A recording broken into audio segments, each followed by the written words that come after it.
नाज़रीन, पड़ेही वज़ीर Bilawal Bhutto Zardari UN secretary general ऐं सलामती काउंसिल के ख़त लिखी वालरियल कश्मीर में भारतीय ज़ुल्मनि खां आगाह कयो आहे। बिलावल भुट्टो ज़रदारी चयो आहे त भारत जा वालरियल कश्मीर में गैर कानूनी कदम गॾियल क़ौमुनि जे चार्टर ऐं सलामती काउंसिल जी करारदाद जी भञकड़ी आहिनि। भारत जा वालरियल कश्मीर में खयल कदम माण्हुनि जे बुनियादी हक़नि, कश्मीर जी सुञाणप ऐं सक़ाफ़त ते हमलो आहे।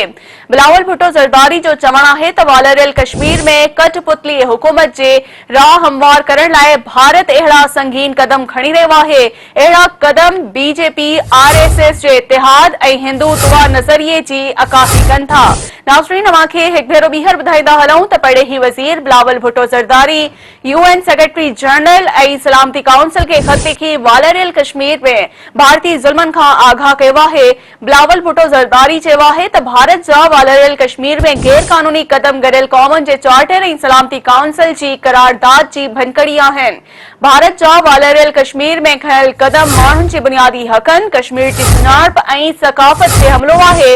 बिलावल भुट्टो ज़रदारी जो चवणु आहे त वालरियल कश्मीर में कठपुतली हुकूमत जे राह हमवार करण लाइ भारत अहिड़ा संगीन कदम खणी रहियो आहे। अहिड़ा कदम BJP RSS जे इतिहाद ऐं हिंदुत्व नज़रिये जी अकासी कनि था।